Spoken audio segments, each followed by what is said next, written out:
Sa ngalan ng Ama, ng Anak at ng Espiritu Santo. Amen. Sumainyo ang Panginoon At sumayo rin. sa inyong pagsimba at ngayong ating pinagdiriwang banal na pagdiriwang na ito ng banal na Eucharistia, ating ginugunita si San Blas, si kilalang mabanal na obispo na bago naging obispo ay siya'y manggagamot muna. At ngayong ding araw na ito, katulad ng tradisyon, nagpapabasbas tayo ng ating lalamunan. Ating hingin ang tulong niya upang tayo ay gumaling hindi lamang sa karamdaman ng lalamunan, kundi anuman ang ating karamdaman o mga sakit. Ating hingin ang tulong ni San Blas. Kayo sa inyong pagsimbay pagpalainawaan ng Diyos. At ating ding ialay kay Jesus ang ating mga sarili kasama ang ating kahilingan. Ating ipinagmimisa o iniaalay ito, lalong-lalo na para sa mga nagpamisa. Kilala sila ng Diyos at alam ng Diyos sa kanilang mga intensyon. Ating ding ipagdasal at isama sa ating panalangin ang ating mga taga-subaybay sa misa dito sa Parish of Santa Rita de Casia. Naway sila din ay magkamit ng kagalingan kung sila may karamdaman. Sapagkat sa Diyos ay walang imposible. Kahit malayo, taglay ang pananampalataya, kaya niyang pagalingin. Humingi muna tayo ng tawad sa Diyos para maging marapat gumanap sa banal na pagdiriwang na ito ng misa. Inaamin ko Sa makapangyarihang Diyos at sa inyo mga kapatid, na lubha akong nagkasala sa isip, sa salita at sa gawa, at sa aking pagkukulang. Kaya isinasamo ko sa mahal na Birheng Maria, sa lahat ng mga anghel at mga banal, at sa inyo mga kapatid, na ako'y ipanalangin sa Panginoong ating Diyos. Kaawaan tayong makapangyarihang Diyos, patawarin tayo sa ating mga kasalanan at patubayan tayo sa buhay na walang hanggan. Amen.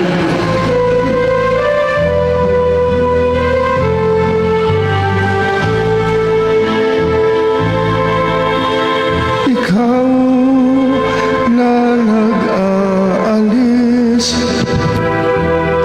ng mga kasalanan ng mundo, Panginoon, maawa ka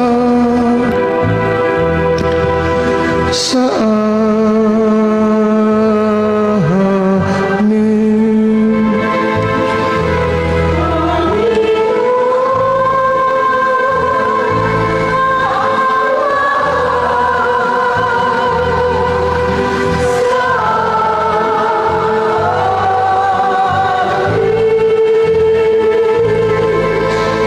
Ika'y tagahilom naming makasalanan, O Kristo, maawa ka sa amin.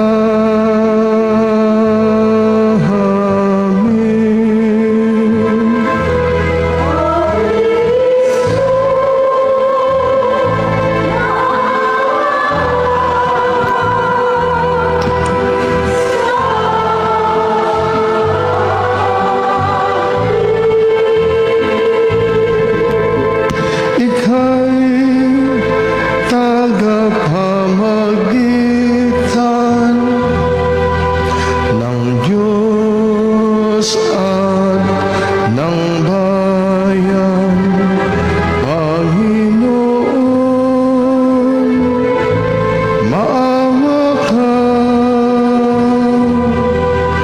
sa amin.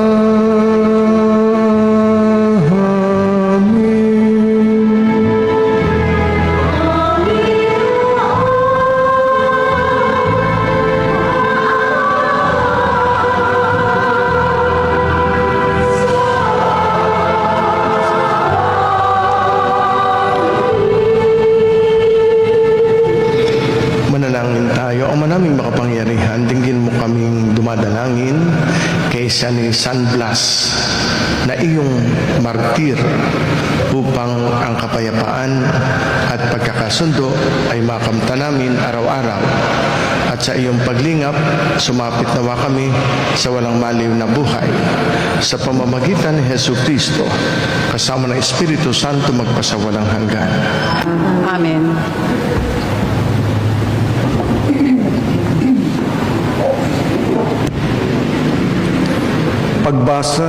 mula sa ikalawang aklat ni Samuel. Noong mga araw na iyon, natagpuan ng ilang kawal ni David si Absalom. Nakita nila itong nakasakay sa mula at pagdaraan sa ilalim ng isang malaking puno ng ensina, nasabit ang ulo nito sa mga sanga. Siya'y napabitin at naiwan ng mola. Isa sa mga nakakita nito ang nagsabi kay Joab, "Nakita ko si Absalom na nakabitin sa puno ng ensina." Pumili si Joab ng 3 sibat at isa-isang tinusok sa dibdib ni Absalom na nooy buhay pang nakabitin sa puno. Nakaupo noon si David sa pagitan ng pintuang panglabas at pintuang pangloob ng lungsod. Umakyat naman sa bantayan ng muog ang isang taliba. Pagtanaw niya may nakita siyang isang lalaking tumatakbong palapit. Tinawag niya ang pansin ng hari tungkol sa kanyang nakita. Wika ng hari, kung nag-iisa, pihong may dalang mabuting balita. Sinabi sa kanya ng hari, "Diyan ka muna tumayo sa isang tabi." At gayon nga ginawa ni Ahimaas. Dumating naman ang kusita at ganito ang sabi, "Mabuting balita, inyong kamahalan. Ngayong araw na ito'y iniligtas kayo ng Panginoon sa lahat ng naghimagsik laban sa inyo." "Kumusta si Absalom?" tanong ng hari. "Sana'y sapitin ng lahat ng kaaway ng hari at lahat ng naghahangad manakit sa inyo ang sinapit ni Absalom." Sa balitang ito'y naginagpis ang hari. Umakyat siya sa isang silid sa itaas ng pintuan ng lungsod at nanangis ng gayon na lamang. Wika niya, "Absalom, Absalom, anak ko, bakit kaya hindi pa ako sa halip na ikaw ang namatay?" May nagbalita kay Joab na ang hari nananangis at nagluluksa sa pagkamatay ni Absalom, kaya't nauwi sa pagluluksa ang tagumpay ng hukbo. Nabalitaan ng mga tao na labis na dinamdam ng hari ang nangyari sa kanyang anak, kaya't lihim silang pumasok sa lungsod. Para silang mga kawal na nahihiyang pakita sa madla dahil sa pagkatalo sa labanan. Ang salita ng Diyos. Sumainyo ang Panginoon. At sumayo rin. Ang mabuting balita ng ating Panginoon ayon kay San Marcos. Papuri sa iyo, Panginoon.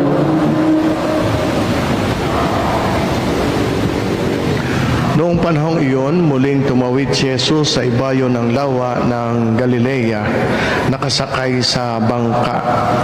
Nasa baybay pa siya ng lawa, ay pinagkalipon-punan na siya ng maraming tao.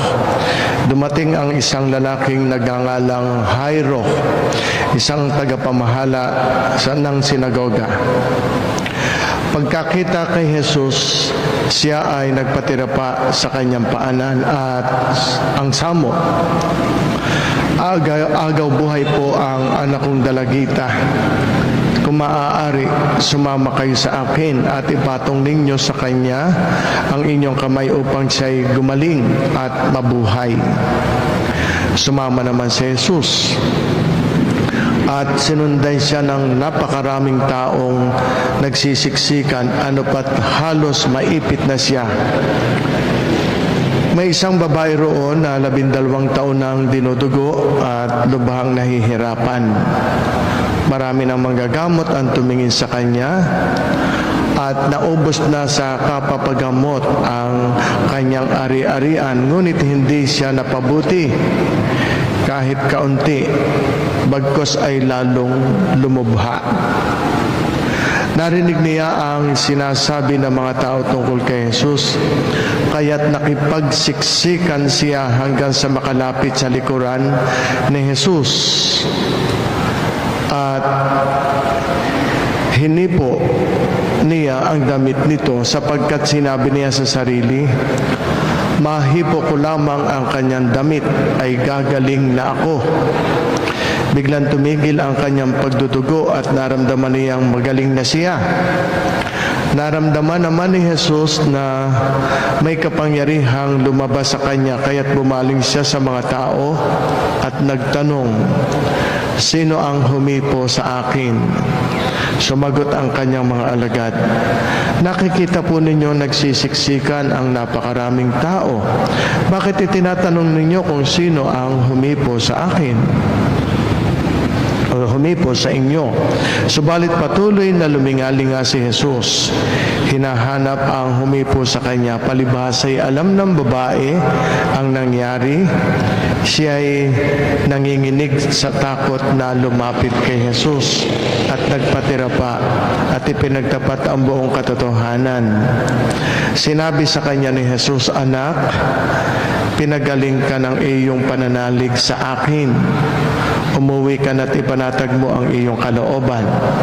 Lubusan ka ng magaling sa iyong karamdaman. Samantalang nagsasalita pa si Jesus, may ilan dumating mula sa bahay ni Jairo. Patay na po ang anak ninyo, sabi nila. Bakit pa ninyo aabalahin ang guro? Hindi pinansin ni Jesus ang kanilang sinabi, sa halip ay sinabi sa tagapamahala, huwag kang mabagabag, manalig ka. At wala siyang isinama kundi si Pedro at ang magkapatid na Santiago at Juan. Nang dumating sila sa bahay ng tagapamahala, nakita ni Jesus na gulong-gulo ang mga tao. May mga nananangis at nananaghoy. Pagpasok na niya ay kanyang sinabi, bakit kayo nagkakagulo at nananangis? Hindi patay ang bata, natutulog lang. Ngunit pinagtawanan siya ng mga tao. Pinalabas niya ang lahat maliban sa ama't ina ng bata at sa 3 alagad. At sila'y pumasok sa kinaroroonan ng bata. Hinawakan niya ito sa kamay at ang sabi, Talita Komi, na ang ibig sabihin sinasabi ko sa iyo, magbangon ka. At pagdakay bumangon ang bata, lumakad. Siya'y 12 taon na at namangha ang lahat. Mahigpit na ipinagbili ni Jesus na huwag ipaalam ito kanino man at inuutos niyang bigyan ng pagkain ang bata. Ito mga kapatid ang mabuting balita ng ating Panginoon. Pinupuri ka namin, Panginoong Hesukristo. Okay, magandang umaga po sa inyong lahat. Magandang buhay para sa mga kaisa natin sa misa sa pamamagitan ng ating Facebook page. Okay.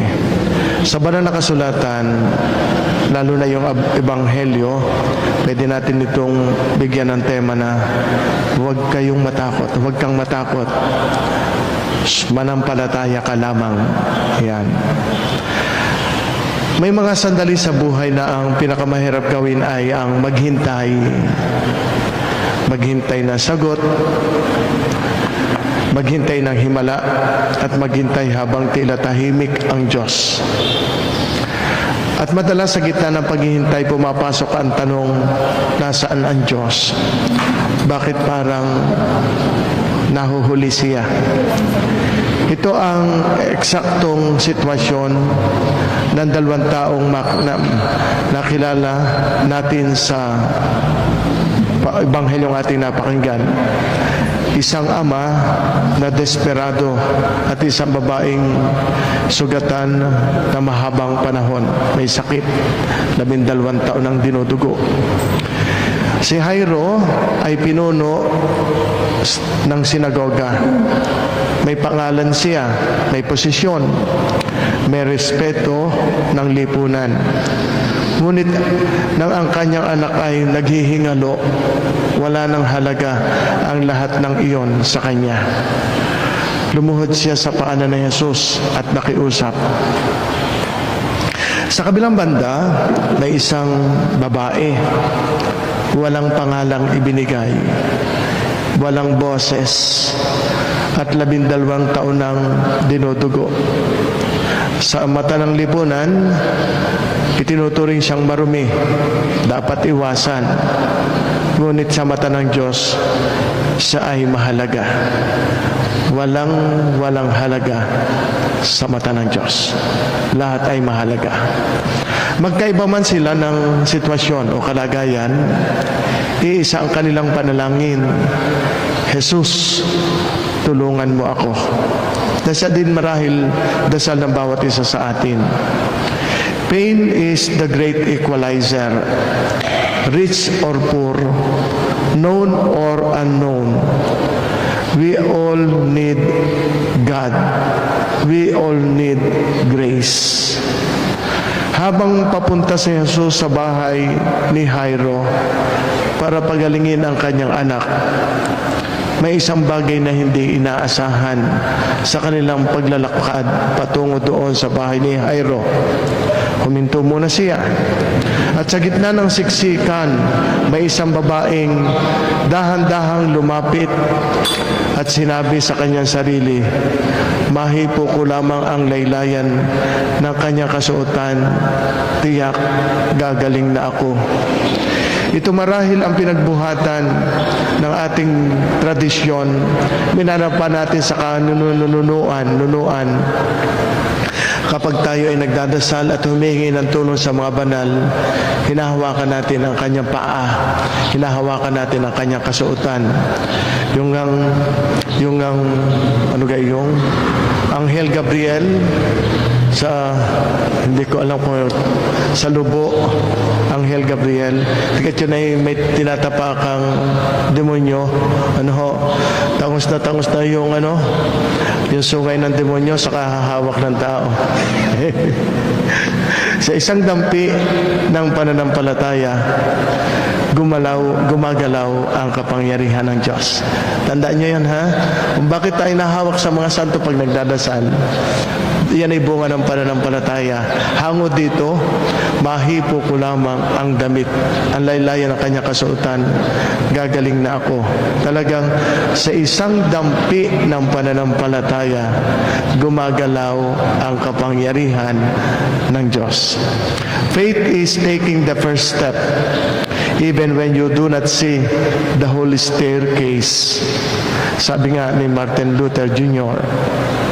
Kaya nga mga kapatid, minsan hindi malakas ang ating dasal, ang ating panalangin, pero tapat ang ating pananampalataya. At sapat na iyon upang hipuin ng Diyos ang ating buhay. Nakakahanga ang mga taong may tapat na pananampalataya. Matibay, malalim, matatag. Tumigil si Jesus at nagtanong, sino ang humipo sa akin? Hindi dahil hindi niya alam niya yon, kundi dahil may isang pusong kailangang makilala at maibalik. Makilala at maibalik. Sa sandaling iyon, ang babae ay lumantad, nanginginig, natatakot. Ngunit hindi siya itinaboy ni Jesus. Sa halip sinabi niya, anak, pinagaling ka ng iyong pananampalataya. Daughter, your faith has healed you. Go in peace. Kabait ng Diyos. Kaamo ng Diyos. Unang beses yan tinawag na anak.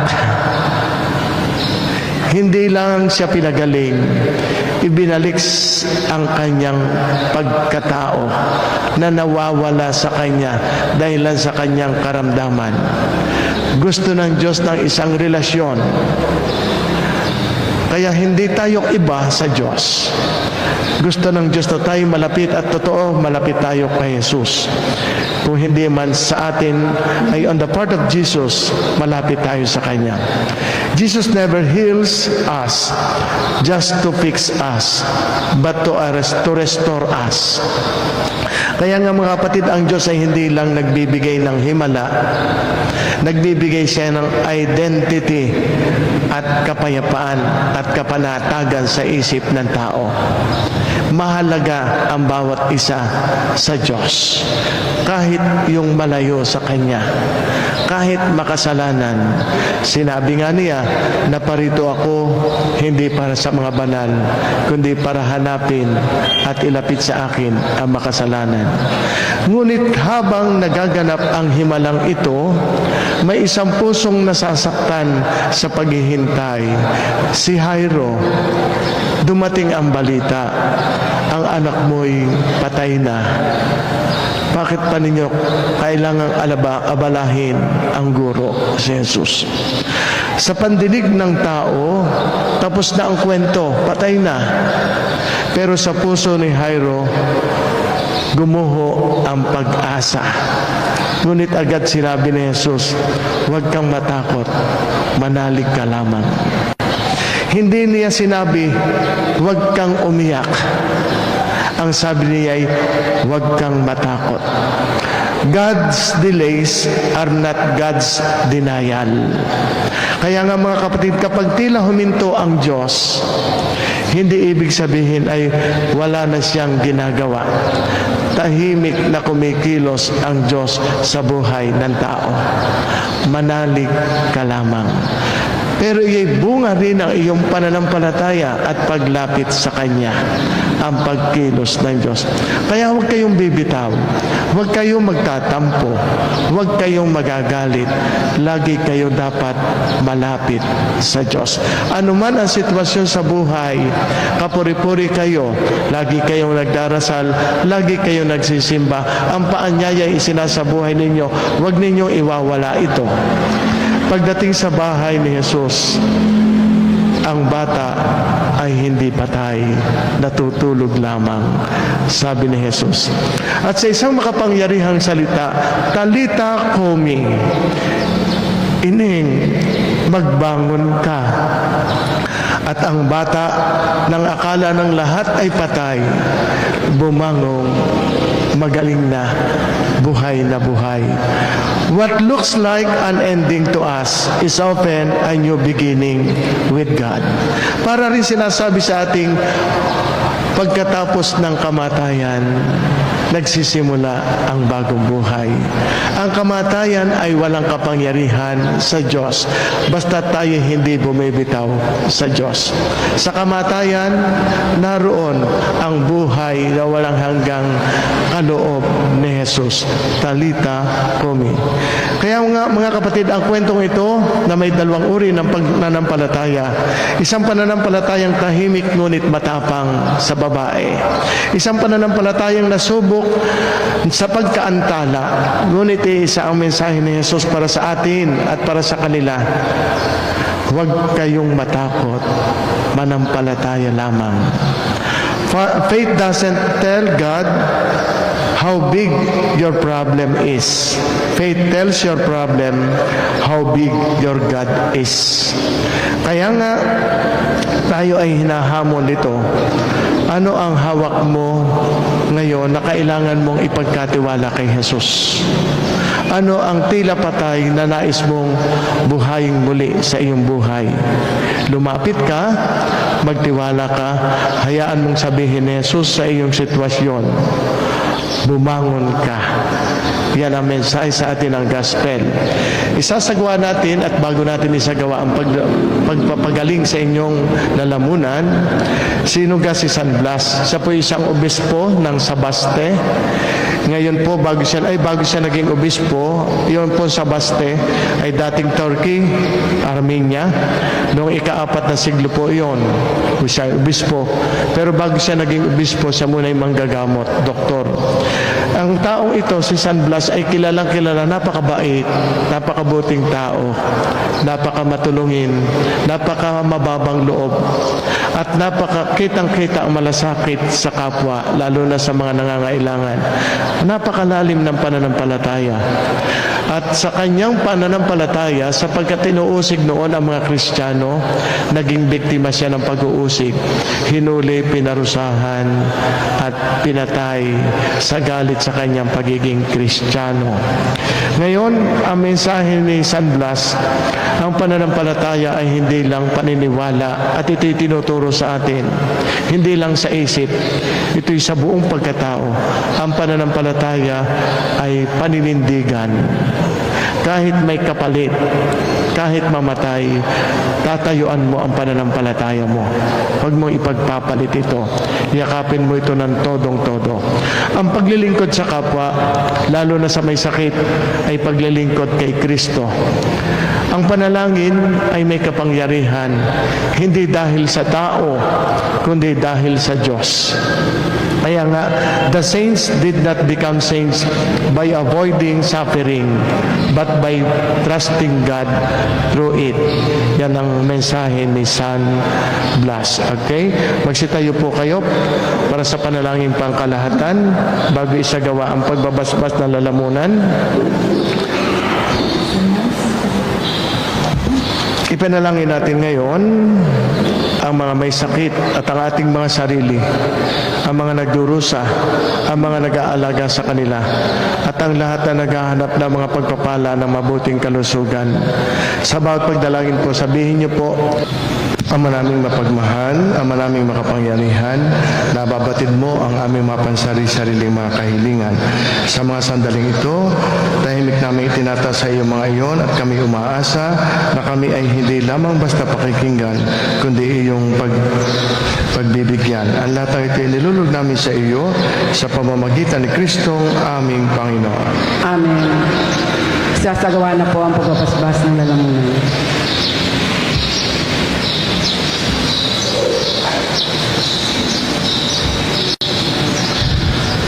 Ayan, pwede na po kayong pumila. Ayan, sige po.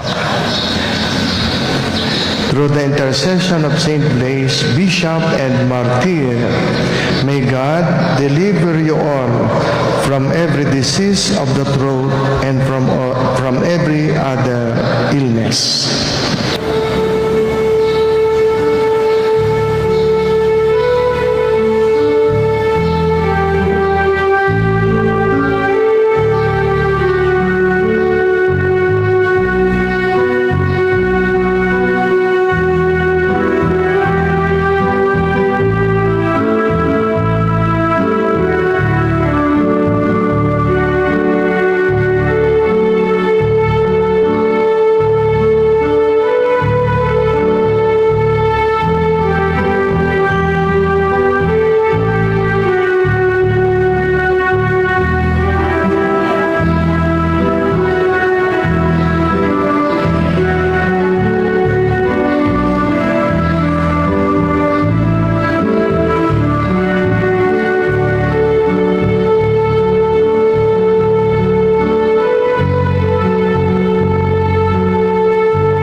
manatili pong nakaupo habang inihahanda ang mga alay. Pagpalain nawa kayo ng Diyos sa inyong paghahandog. Manalangin kayo mga kapatid upang itong ating paghahain ay kalugdan ng Diyos sa mga makapangyarihan. Tanggapin nawa ng Panginoon itong paghahain sa iyong mga kamay, sa kapurihan niya at karangalan, sa ating kapakinabangan, at sa buong sambayanan niyang banal. Manalangin tayo, Ama namin lumikha, pakabanalin mo at basbasan ang mga alay na nakahanda upang paalabin ito ang aming diwa sa lingas ng pag-ibig mo na nagdulot ng tagumpay sa pagpapakasakit ni San Blas at maging ni San Ascar na obispong banal. At ito nawa ay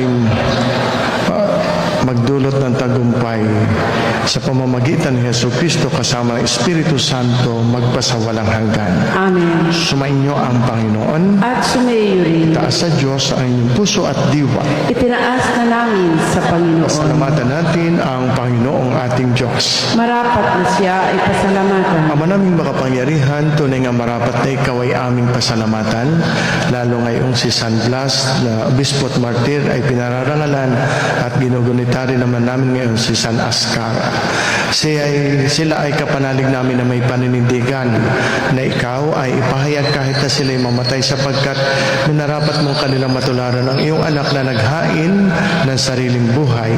Tulad na naganap sa iyong anak, ang dugo ng mga martir ay dumanak, hindi dahil sa katatagang likas, kundi dahil sa iyong bigay na lakas. Kaya kaisa ng mga anghel na nagsisiawit ng papuri sa iyo nang walang humpay sa kalangitan, kami nagbubunyi sa iyong kadakilaan.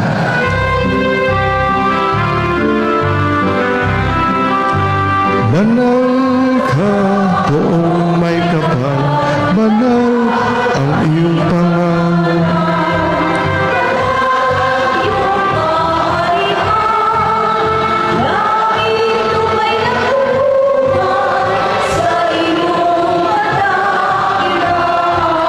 Dinadakila ng lahat ang napangako mo, anak, na siya nagmulat sa pilayaan ng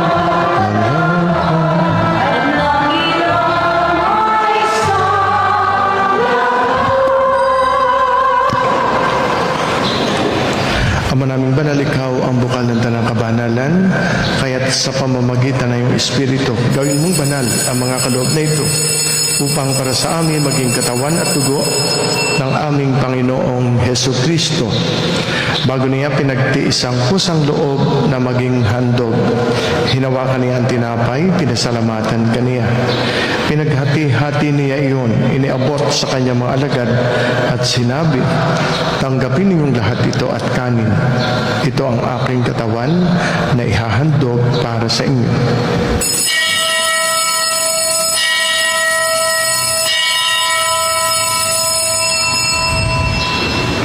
Gayun din naman nung matapos ang hapunan, hinawakan niya ang kalis. Muli kaniyang pinasalamatan. Iniabot niya ang kalis sa kanyang mga alagad at sinabi, tanggapin ninyong lahat ito at inumin. Ito ang kalis ng aking dugo, ng bago at walang hanggang tipan. Ang aking dugo na ibubuhos para sa inyo at para sa lahat, sa ikapagpapatawad ng mga kasalanan. Gawin ninyo ito sa pag-alaala sa akin.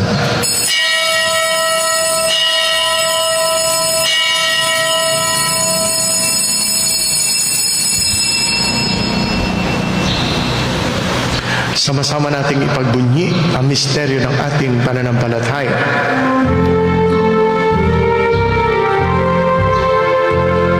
Si Kristo ay gunitain, sarili ay inihain, ilang pagkaitinuhumin, pinagsasaluhan natin hanggang sa siya dumating. Ama, ginagawa namin ngayon ng pag-alaala sa pagkamatay at muling pagkabuhay ng iyong anak. Kaya tiniaalay namin sa iyong tinapay na nagbibigay buhay at ang kalis na nagkakaloob ng kaligtasan. Kami nagpapasalamat dahil kami iyong minarapat na tumayo sa harap mo para maglingkod sa iyo. Sinasamo namin kami magsasalo-salo sa katawan at tugon ni Kristo'y mabuklod sa pagkakaisa sa pamamagitan ng Espiritu Santo. Amalingapin mo ang iyong simbahang laganap sa buong daigdig. Puspusin mo kami sa pag-ibig kay San Leon, aming Papa Gilbert, aming Arsobispo ng mga obispo at lahat ng mga pari. Alalahanin mo rin ang mga kapatid naming nahimlay na may pag-asang sila'y muling mabubuhay. Ngayon din ang lahat ang mga pumanaw. Kaawaan mo sila at patuloyin sa iyong kaliwanagan. Kaawaan mo at pagindapatin kaming lahat na makasalo sa iyong buhay na walang wakas. Kay isa na mahal na berheng ina ng Diyos, ni San Jose na kanyang kalinis-linis sa esposo, kay isa na mga apostol, ni Santa Rita ng Cassia, aming patrona, ni San Blas, ni San Ascar, lahat ng mga martir, lahat ng mga banal na namuhay dito sa daigdig ng kalugod-lugod sa iyo. May pagdiwang nawa namin ang pagpupuri sa ikararangal mo sa pamamagitan ng iyong anak na aming Panginoong Hesus Kristo.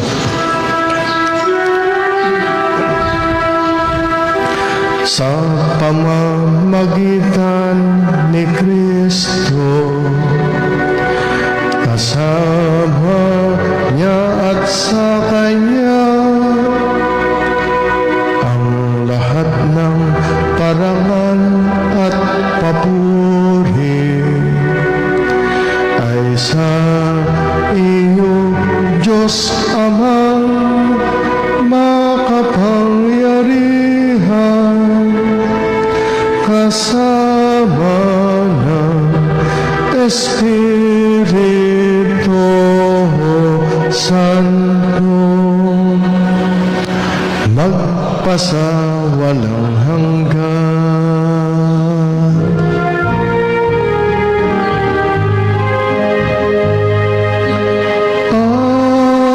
Amen, amen, amen.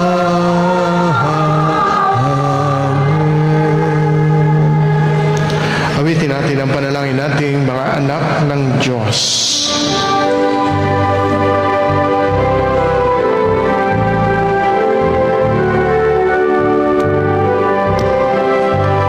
Ama namin, sumasalangit ka, sambahin ang ngalan mo, mapasa amin ang kaharian mo, sundin ang loob mo, dito sa lupa para ng sa langit.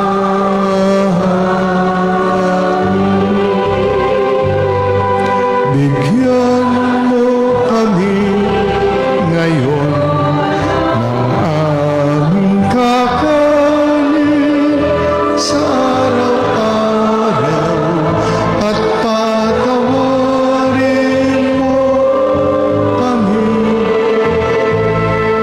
sa aming mga sala, para ng pagpapatawad namin sa nagkakasala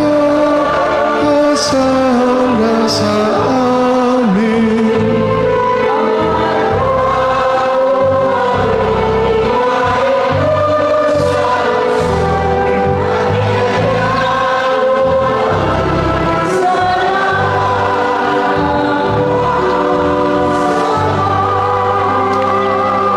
Nihiling namin kami iadya sa lahat ng masama, pagkalooban ng kapayapaan araw-araw, iligtas sa kasalanan at ilayo sa lahat ng kapahamakan. Samantalang aming pinananabikan ang dakilang araw ng pagpapahayag ng tagapagligtas naming si Hesus Kristo. Sapagkat iyo ang kaharian at ang kapangyarihan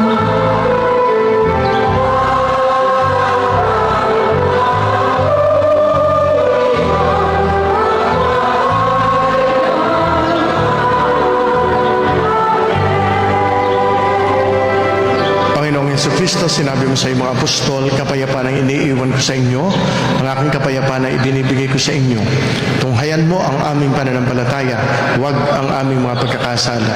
Pagkalooban mo kami ng kapayapaan at pagkakaisa ayon sa iyong kalooban, kasama ng Espiritu Santo magpasawalang hanggan. Amen. Ang kapayapaan ng Panginoon ay laging sumainyo. At sumayo rin. Pagbatian tayo at maghangat ng kapayapaan sa isa't isa. Sumainyong lahat ang kapayapaan. Pagbati rin sa mga kaisa sa Misa Baya online mass.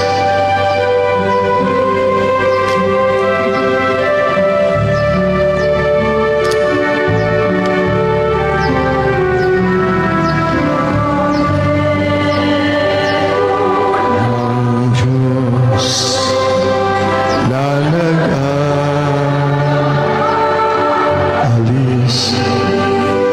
ng mga kasalanan ng sanlibutan. Maawa ka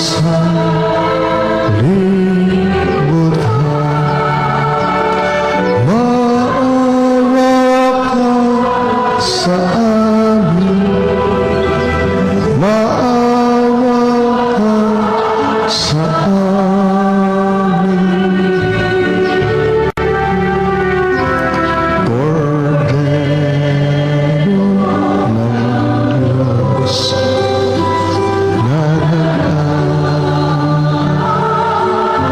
nag-alis ng mga kasalanan ng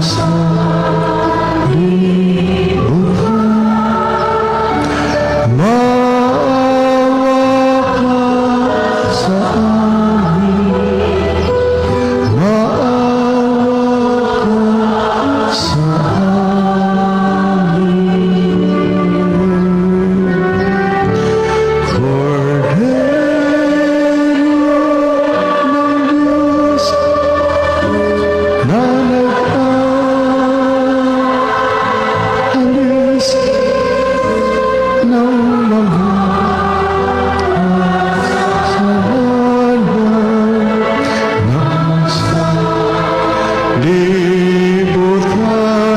Ipagkaloob mo sa amin ang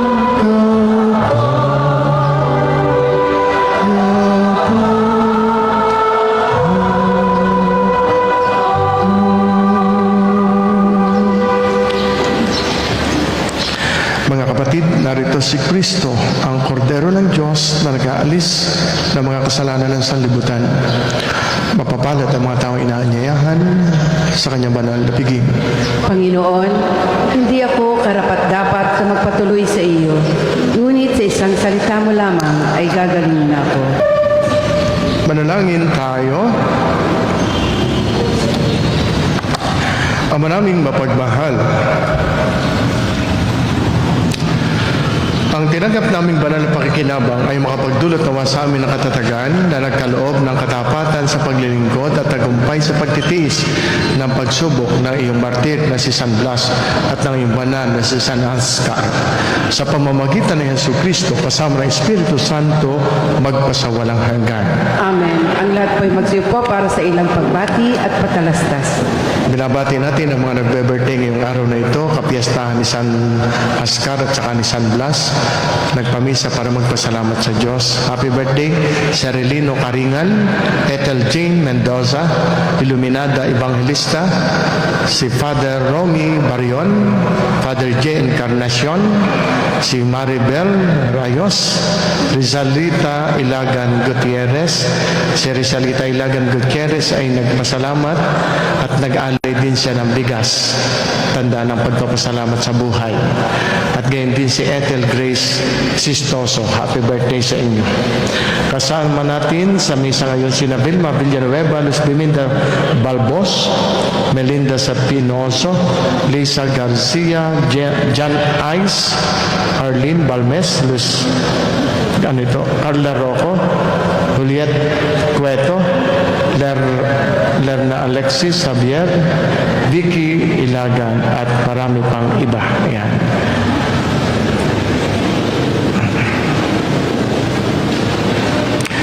February 2, kahapon, nagsimula ang ating nobinaryo sa Our Lady of Lourdes. Kayo po'y magpamisa para sa karangalan sa panahon na nobinaryo hanggang sa araw ng kanyang kapiyastahan, February 11. Sa February 11, pandaigdig ang pananalangin para sa mga may sakit. May misa tayong alas 11 ng tanghali, February 11, sa kapiyastahan po ng Mahal na Birhen ng Lourdes. Sige po, magsitayo na po kayo. Sumainyo ang Panginoon. At sumayo rin. Pagpalain nawa kayong lahat ng makapangyarihang Diyos Ama, Anak at Espiritu Santo. Amen. Tapos na ang pagdiriwang natin ng banal na misa. Humayo kayo, mapayapa. Salamat sa Diyos.